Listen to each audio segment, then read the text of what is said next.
Welcome to the deep dive. Look around today and you'll see a world constantly in motion. Economic shifts, lightning fast tech changes, even global health challenges. This dynamic, often unpredictable environment has a name. VUCA volatility, uncertainty, complexity, and ambiguity. And if you're a leader or even just navigating daily life, you've probably felt its push and pull. So how do you not just survive, but truly thrive when the ground is always shifting beneath your feet? Our mission today is to unpack exactly that by diving deep into the concept of resilience in leadership. We've pulled together insights from a fantastic stack of sources, everything from cutting-edge business journals and research from the Center for Creative Leadership to compelling real-world case studies. Our aim is to understand what resilience truly means for leaders, why it's more crucial than ever, and most importantly, how you can cultivate it for yourself, your team, and your entire organization. That's right. And what's really fascinating here is how leaders aren't simply reacting to chaos. Not the effective ones, anyway. They're actively shaping their response, often turning what seem like insurmountable challenges into powerful opportunities for growth. The real lessons for great leadership, we found, so often emerge from those incredibly tough moments. Okay, so let's unpack this then. When we talk about resilience in leadership, what exactly are we defining? Is it just, bouncing back from a bad day at the office? Or is there something much deeper going on? Oh, it's far more comprehensive than just shrugging off a tough meeting. Yeah. We define resilience as the adaptive response to challenges, which can truly range from feeling overwhelmed by everyday pressures to navigating major disruptions like an economic crash or even a significant career setback. It's a continuous process that absolutely requires repeated and intentional engagement with practices that genuinely enhance your well-being. And critically, it's not merely about bouncing back to where you were before the challenge. It's about truly bouncing forward, learning, evolving, and emerging stronger and more effective than you were before. Bouncing forward. I like that distinction. So this isn't just a nice-to-have skill. It sounds like an absolute necessity, especially when you consider how one of our sources describes the current environment as VUCA on steroids. It truly is. Yeah, that phrase captures it well. And resilience directly impacts critical leadership outcomes. Studies highlight that leaders who are rated as more resilient are consistently seen as more effective by their teams, by their peers.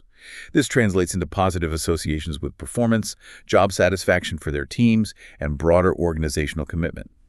Think about the widespread issue of burnout. A February 2023 study found a staggering 40% of people felt burned out by work. 40%? That's huge. It is.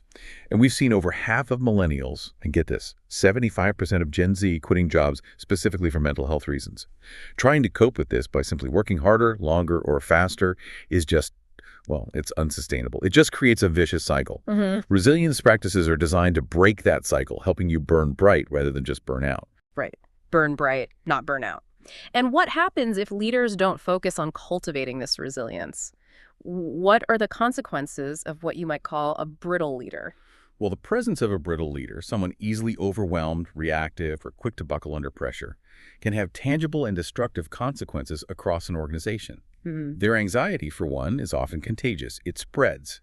They're far more prone to impulsive decisions, or conversely, paralysis when faced with uncertainty. Neither is good. And under their management, people are significantly more likely to suffer burnout and ultimately leave the organization. This leads to costly talent drain and a destabilized workforce. So yes, investing in resilience is, in essence, future-proofing your entire organization. Okay, we've established why resilience is critical, indisputable, really. But the million-dollar question for most leaders is how? How do you actually cultivate it? What did our sources suggest are the most practical avenues for building this for ourselves? That's exactly it. And the good news is, it is buildable. One of the standout tools we found was called the Comprehensive Resilience Framework, or CORE for short. It's really powerful because it takes a whole self approach. It's built on the idea that resilience isn't just one thing, it's strengthened and reinforced across 4 deeply interwoven areas: physical, mental, emotional, and social well-being. A holistic approach. Makes sense. And within that, our sources outlined 8 everyday practices, all backed by empirical evidence that are simple enough to integrate into daily life. Could you walk us through some of the most impactful ones? Absolutely. Let's start with the physical foundations. Physical activity and sleep are just paramount. And we're not talking about needing to train for a marathon here, okay? It's about incorporating movement. Physical activity significantly improves cognitive performance, creativity, and focus, while also reducing stress.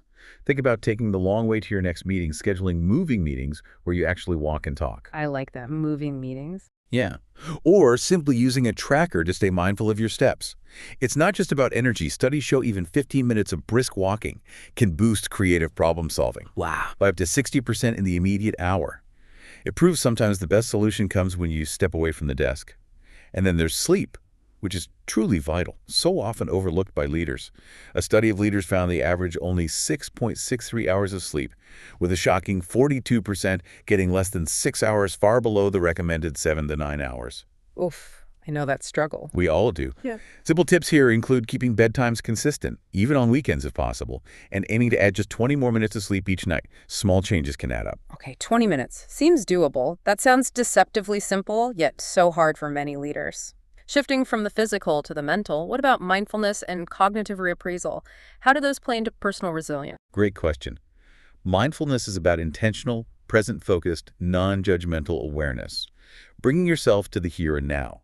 Its benefits range from improved learning and memory to significantly reduced stress and anxiety. And you can start incredibly small with just 30, 60-second breaks to simply ground yourself, feel your feet on the floor, or use your breath as an anchor. Little moments throughout the day. Cognitive reappraisal, on the other hand, is about actively reinterpreting emotionally charged situations in a more balanced, less threatening way, changing the story you tell yourself about what's happening. Reframing it. Exactly.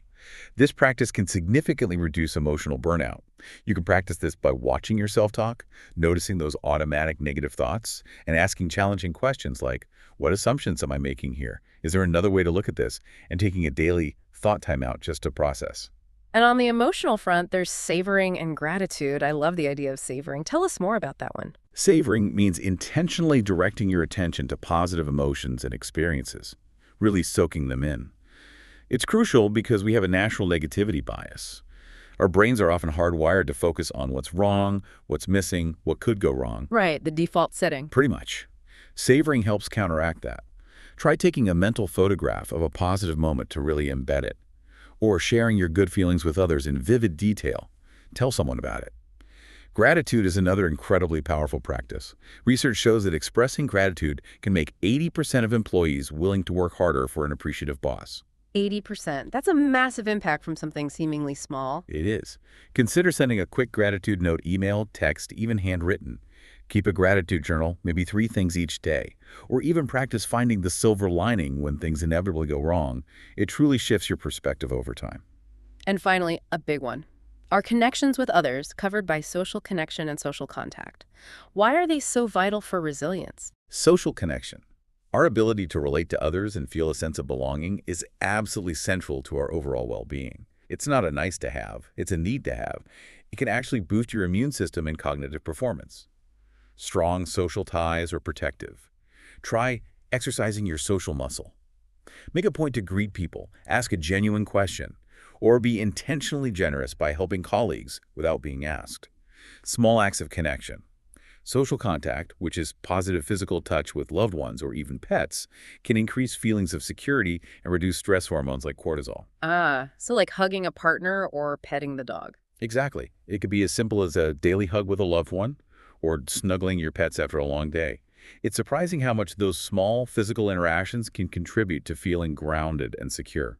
Those are really powerful individual steps. And it seems the goal isn't just to pick one, but to build a diverse portfolio of these practices, right? Like diversifying investments. Exactly. Diversifying your resilience portfolio is key. You don't want all your eggs in one basket. These practices function by generating new internal resources. Energy, positive emotions, perspective, support helping you to build cycles of positive gains and growth over time, rather than falling into those draining cycles of depletion.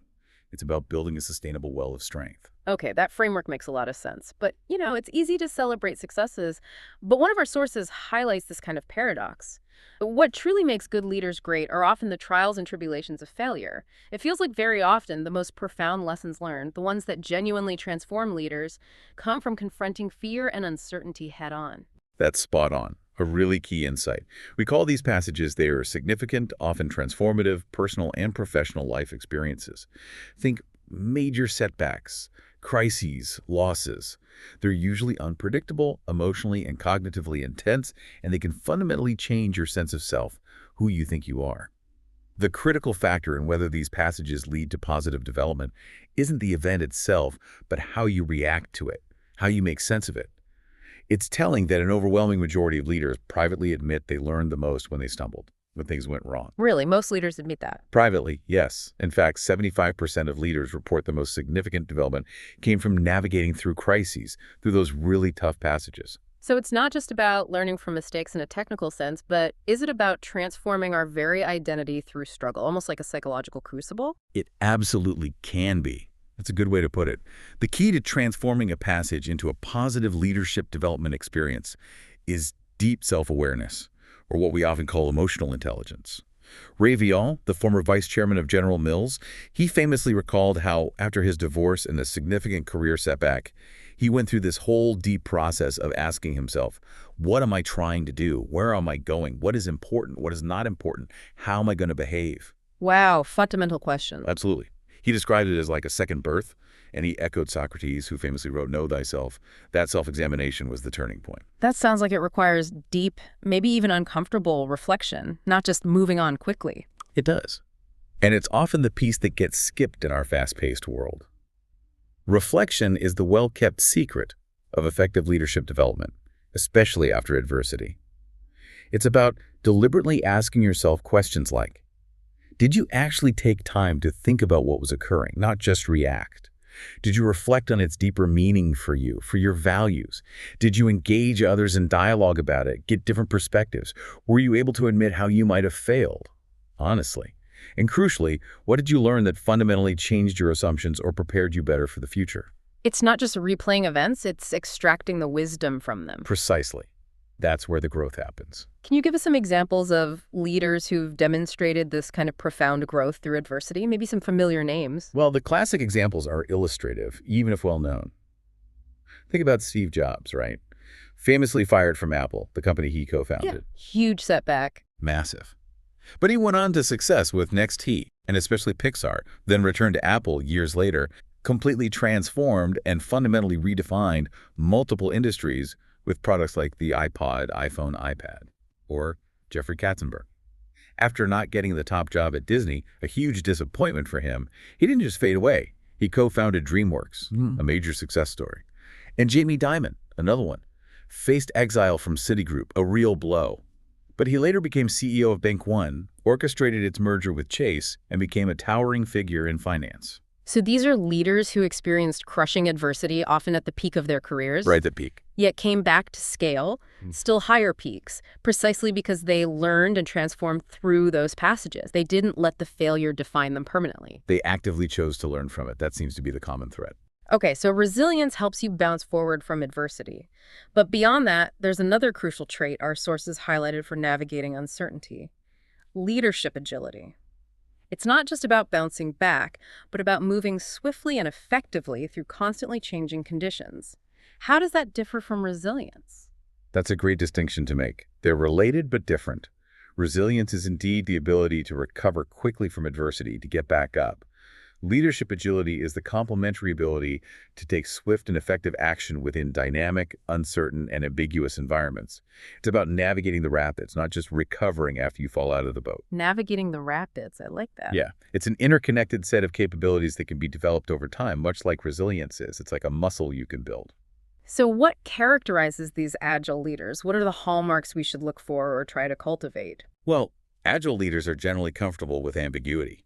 This means they can make decisions without having every single piece of information, which is often impossible anyway. They're willing to take calculated risks based on the best available data, plus intuition. They also practice suspending judgment. They're genuinely willing to put their initial opinions or biases aside and let new information change their views. They don't cling rigidly to being right. That's hard to do. Very hard. They also collaborate effectively, even in conflict. They seek solutions that satisfy everyone involved, or at least find common ground, rather than just competing to win their point. They also learn to trust their intuition. They value data, of course, but they balance it with their deep knowledge, experience, and that gut feeling. Jeff Bezos is often cited as someone who relies on this blend when making big decisions. Data plus gut. Exactly. And finally, they are decisive. They gather just enough information to make an informed decision. They don't wait for perfect clarity, because that often never comes, and then they act swiftly. Waiting too long can be a recipe for paralysis or missed opportunities. That's a powerful set of traits. For our listener, how can you become more agile in your own leadership? What are some practical steps you could take? Sure. You can certainly build trust in your intuition by Yeah. consciously practicing making small, low-cost decisions based on your gut feeling and then reflecting on the outcome. See how it went. You can practice listening more and talking less. When someone brings you a problem, try asking them what they think first, rather than jumping in with your solution. Challenge your own assumptions regularly. Actively doubt what you think you know and cultivate an open mind. Ask yourself, what if the opposite is true? Be accessible to your team. Maybe set clear office hours or times when people know they can just drop in physically or virtually for open conversations. Reduces communication friction. And crucially, make sure to take time to step back. Actively block out reflection time in your calendar to think strategically, to see the bigger picture, rather than constantly getting caught in the urgent operational weeds. Blocking out reflection time, that's key for both resilience and agility, it seems. Absolutely fundamental. Now, it's clear that personal resilience is vital, but focusing only on the individual can miss a crucial point, right? Our sources really highlight that burnout isn't just an individual problem, it's often a systemic one, which means leaders play a huge role in fixing underlying issues like work overload or lack of support across their teams and even whole organizations. Exactly, you hit the nail on the head. Burnout is rarely just an individual failing. It's frequently a systemic issue born from organizational practices, culture, workload demands. Leaders are incredibly crucial in mitigating anxiety and actively increasing resilience across their teams. You simply can't tell someone to be more resilient if the system is constantly overwhelming them or setting them up to fail. Right, that feels like blaming the victim. So how can leaders directly impact their team's resilience from a more systemic perspective? What can they actually do? There are several key strategies that came up repeatedly. First, address uncertainty. Then do it again. Communicate clearly, consistently, and frequently about challenges and their impact on the team. Don't leave people guessing. As one source puts it, your role is sometimes to tell your people, we are going into the dark, but we are going together. We will find our way through to a better place. That reassurance is powerful. Repetition is key there too, you said. Absolutely. People need to hear important messages multiple times, especially under stress, for it to really sink in and feel real. Second, get creative about work overload. This is a big one. Leaders need to work with their senior leaders to bring workloads in line with reality, or advocate for additional staff or resources. And within your own team, actively prioritize tasks with individuals, help balance the work fairly among members, and genuinely ensure people can truly unplug and take their time off without guilt or pressure. Easier said than done sometimes, but crucial. Crucial. Another is simply to communicate clearly. Avoid ambiguity, even on small matters. If you need to schedule a meeting, for example, explain the purpose immediately in the invite to prevent unnecessary worry or speculation. Small ambiguities can create significant background stress. And finally, come together, foster inclusion. Actively look for anyone on the team who seems left out, who gets cut off in discussions, or who isn't interacting much with others. Use your regular one-on-ones not just for tasks, but to check in on team member interactions and even their friendships within the workplace. Isolation is a huge enemy of resilience. Those are powerful actions for a direct manager. But beyond the immediate team, how can organizations support and build resilient leadership at a broader, more systemic level? What should the organization itself be doing? Great question. Organizations really need to take a holistic view here. They should, for instance, expand their view of potential leaders. When hiring or promoting, look beyond just the usual checklist of education and competencies. Actively factoring candidates' diversity of experience, including adversity experience, and crucially, how they demonstrated learning and growth from it. So look for that bouncing forward capability. Exactly. For example, some really smart companies moved quickly to pick up former Arthur Andersen partners after that firm's implosion years ago. They recognized the incredibly valuable, albeit painful, lessons those individuals had gained from navigating such an intense crisis. It's also vital to not allow success or failure to define leadership development in isolation. Embrace what we call the developmental paradox. Earlier, you can absolutely fail at a task or project, yet still experience high learning and growth personally. View failure not as an endpoint, but as a rich opportunity for insight and change. Foster a culture where learning from mistakes is expected, not punished. That requires real psychological safety. It does. Which leads to another point. Organizations should Make every open position a leadership development opportunity. Provide robust support, like regular 360-degree feedback, getting input from peers, subordinates, superiors. That can be tough feedback to hear. It can be, but it's invaluable if delivered constructively. Encourage reflection, encourage calculated risk-taking, and offer coaching to help process it all. Another key strategy is to catalyze professional passages through leadership development programs. Things like action learning programs, where managers tackle challenging, real-world business dilemmas in intense, simulated environments, truly help them learn by doing and reflecting under pressure. Learning in the crucible, but a slightly safer one. Exactly. And yes, invest in targeted training and coaching. Provide formal training in practical skills like stress management, emotional regulation, difficult conversations, and offer one-on-one executive coaching, especially for key leaders. It's a proactive investment in their well-being and effectiveness. It's also crucial to actively foster psychological safety. This really has to start at the top. Senior executives should model vulnerability, admit their own mistakes, create an environment where leaders feel safe to support each other without constantly projecting an image of perfection. Where it's okay to say, I don't know, or I need help. Precisely. Furthermore, organizations should provide developmental challenges with support. Give high-potential leaders carefully selected stretch assignments projects that genuinely push them out of their comfort zone, but always pair these challenges with dedicated mentorship and regular check-ins. Don't just throw them in the deep end alone. Lastly, and so important, establish robust support systems. Offer easy, confidential access to mental health resources through Employee Assistance Programs, or EAPs. These often cover a wide range of personal and work-related challenges. And consider creating peer advisory groups for leaders to combat the inherent isolation that often comes with the role, a place to share challenges and support each other. That's a really comprehensive list of organizational supports. But realistically, where does an organization even begin when resources are tight and every department is competing for budget? How do you prioritize? That's a very fair point. It often starts by integrating these principles into existing processes rather than launching massive, expensive new initiatives all at once. For instance, we have questions about adversity experience and learning into your standard hiring interviews.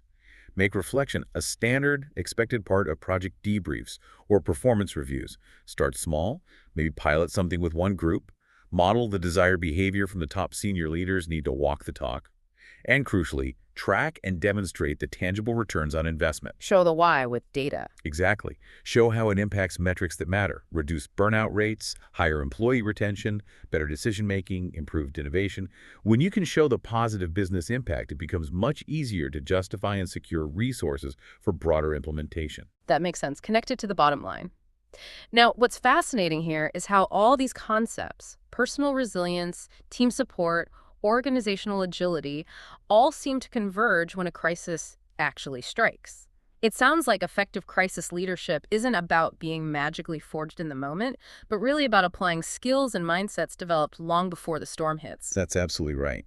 Preparation meets opportunity, even if the opportunity is a crisis. Strong leadership during uncharted events often uncovers a team's hidden, underutilized strengths. And it's always about applying skills developed before, during, and after the crisis hits. It's not about being fearless, it's about having a practiced response to fear and uncertainty. So when you're in the thick of it, when that crisis hits, what are some of the most critical strategies for a leader based on our sources? Okay, in the heat of the moment. First and foremost, communicate key information consistently. Information is the antidote to anxiety. It reduces distress and provides vital guidance. Use those 3 R's we mentioned. Review, repeat, and reinforce key messages daily through multiple channels, starting face-to-face or via video if possible for that human connection. Over-communication is almost always better than under-communication in a crisis. Get the message out clearly and often. Yes. Second, if you're in charge, take charge. Be proactive, take initiative, show leadership. Sometimes doing something, even if it might be imperfect, is far better than paralysis while waiting for certainty. The risk of inaction often outweighs the risk of a minor misstep. Also, be accessible to your team. Be present, visible, and available. Don't hide in your office. Your calm, concerned demeanor, even if you're feeling stressed internally, instills confidence. People look to the leader for cues. Your presence matters. Immensely. Critically, prioritize the well-being of people. Reduce emotional stress by showing genuine empathy, actively listening to concerns, and creating that psychologically safe environment where people feel they can express fears or difficulties without judgment. And it's okay for leaders to acknowledge they feel emotionally stretched too. Modeling that vulnerability appropriately can actually build trust. And don't forget to not abandon your vision and values. In chaotic times, these provide an anchor. They offer security and continuity, reminding everyone what holds the organization together and what you're ultimately striving for. A North Star in the storm. Well put. Finally, lead with positivity, or at least lead with hope. Your attitude is contagious. Leaders are often described as dealers in hope. Drawing on those core values helps your crisis response be impactful and inspiring, not just prescriptive or fear-based. Those are powerful strategies. And we've seen incredible examples of this in the case studies we reviewed, haven't we? Nina Patel navigating that financial crisis by stabilizing cash flow, but also making smart strategic investments for the future. David Kim managing the PR crisis by acting swiftly, recalling products, communicating transparently with real empathy and accountability. Sarah Martinez tackling the major tech failure by assembling that rapid cross-functional team, fostering open collaboration, and focusing not just on the fix, but on long-term prevention. And Dr. Maria Gonzalez during the pandemic implementing clear protocols, balancing immediate needs with long-term health objectives, and communicating with such transparent empathy that it truly reassured her community. Exactly. Those examples really underscore that beyond the immediate firefighting actions, effective crisis leaders are also thinking about the future. They're planning for the next potential crisis by setting aside resources, building training programs based on lessons learned, and they always remember the big picture, maintaining perspective on their personal and professional vision, even amidst the chaos. This raises an important question, though. Are there common misconceptions about leadership resilience that we should actively debunk? What are the myths we need to challenge? Oh, definitely. There are a couple of major myths that stand out, and they can actually be quite damaging if people believe them. Myth 1. Resilience is a fixed trait. The idea that you're either born resilient or you're not. The truth is, while some people might seem naturally more resilient due to temperament or past experiences, resilience is fundamentally a dynamic, learnable skill set. It's comprised of specific mindsets and skills like emotional regulation, cognitive flexibility, optimism, strong relationships, all of which can be cultivated and significantly improved through consistent practice, dedicated training, and focused coaching. It's not fixed in stone. So you can learn to be more resilient. That's hopeful. Absolutely. Then there's myth 2. Resilient leaders are emotionless and unbreakable. This is a really dangerous one. It creates this expectation of toxic resilience. Toxic resilience. Yeah, the idea that you must always be stoic, never show weakness, suppress all difficult emotions, just power through no matter the personal cost. The truth is, true resilience is not about being devoid of emotion, it's about emotional regulation. Resilient leaders feel the same stress, disappointment, and fear as anyone else. They're human. But they've developed the capacity to acknowledge those feelings without letting them hijack their behavior. They can feel the feeling, process it, and then think clearly and act deliberately. They're also often courageous enough to speak up when facing a broken system or unsustainable demands, rather than silently enduring it and burning out. That takes strength too. That distinction between true emotional regulation and toxic resilience is so important. But wow, it still sounds like a lot of pressure being that calm, stabilizing force for an entire team or organization, especially during tough times. What are some of the biggest challenges for leaders trying to embody this healthy resilience? The pressure can absolutely lead to burnout for leaders themselves. It's a very real risk. It's why leaders absolutely must prioritize what some call leading yourself first. Setting healthy boundaries, which is hard for many leaders, focusing on genuine self-care, using those core practices we discussed, and crucially, relying on their own support network. Not trying to go it alone. Definitely not. Leaning on mentors, coaches, trusted peers, even friends and family to process their own stress and get perspective. As the saying goes, nobody can pour from an empty cup. You have to replenish your own well. Another significant challenge is overcoming your team's natural resistance to change, especially change necessitated by crisis or uncertainty. People often resist what they don't understand or what feels threatening. Yeah, change is hard. It is. The solution here is to lead with empathy and transparency. Try to genuinely understand the source of their resistance. Is it fear of the unknown? Are they feeling overworked already? Are they concerned about losing expertise or status? By actively listening, acknowledging their concerns, and clearly communicating the why behind the changes with clarity and compassion, you can gradually build buy-in and help your team navigate transitions together as partners rather than adversaries. Leading yourself first and leading others with empathy seems key. As we wrap up this deep dive, it's abundantly clear that resilience in leadership isn't just some corporate buzzword. It's a vital, dynamic toolkit for navigating our increasingly complex and unpredictable world.